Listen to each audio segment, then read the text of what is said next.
Ju njohim me edicionin informativ të lajmeve. Kjo është Radio 7. Zëvendës kryeministri i Maqedonisë së Veriut paralajmëron se vetëm një sistem i ri dhe reformuar i drejtësisë i kombinuar me punë efektive të Komisionit për Antikorrupsionin në bashkëpunim me ekzekutivin mund të luftojë realisht korrupsionin në vend. Apeli i zëvendës kryeministrit Arben Fetaj erdhi në forumin rajonal nga politika në impakt, ku diskutua për parimin e reformave në Ballkanin Perëndimor. Fetaj premtoi miratimin sa më shpejt të strategjisë së re kundër korrupsionit.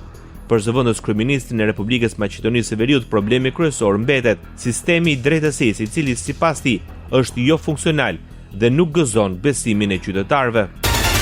Shefi i bashkëpunimit në delegacionin e Bashkimit Evropian në Maqedoninë e Veriut, Stefan Hudolin, paralajmëron se korrupsioni është dukuri e shpërndar dhe asnjë vend nuk është imund ndaj tij. Sipas tij, lufta efektive kundër korrupsionit kërkon një gamë të gjerë aktorësh dhe bashkëpunim të hapur ndërmjet vendeve të rajonit. Parlamenti duhet të miratojë ligje me standarde të larta, apeloi Hudolin gjatë forumit rajonal nga politika në impakt.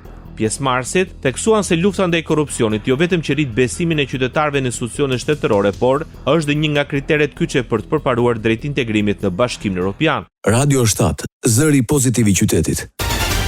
Vlerësime transparente dhe përcaktimi i qartë i përgjegjësive dhe standardeve për sigurinë në gjykata është në thelb të vështirësive me cilat përballet sot sistemi i drejtësisë në Shqipëri.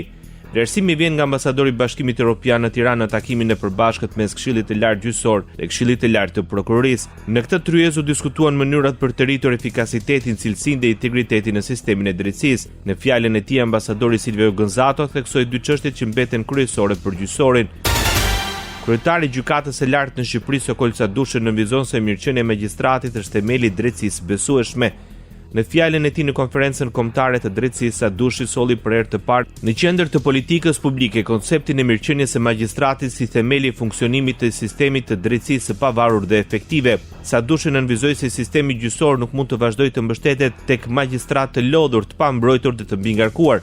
Sipas tij, kjo gjendje ka prodhuar një krizë të thellë që cënon cilësinë dhe pavarësinë e vendimarrjes. Sadushi ndaloi veçanërisht tek roli i Këshillit të Lartë Gjyqësor dhe Këshillit të Lartë të Prokurorisë, të cilat megjithëse me detyrime të qarta kushtetuese nuk e kanë vendosur mirëqenien e magjistratit në qendër të politikë bërjes, duke thelluar boshllëkun institucional. Bota.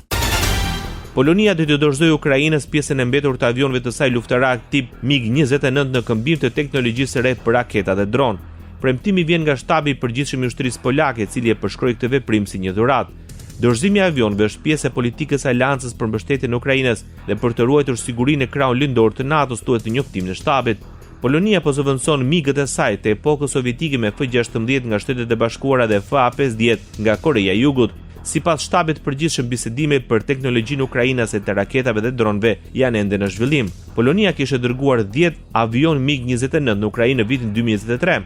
Forca aerore e Ukrainës tani ka disa 10 MiG-29 të cilët përbëjnë komponentin më të madh të avionëve të saj. Ajo po merr aktualisht në përdorim F-16 dhe Mirage francez.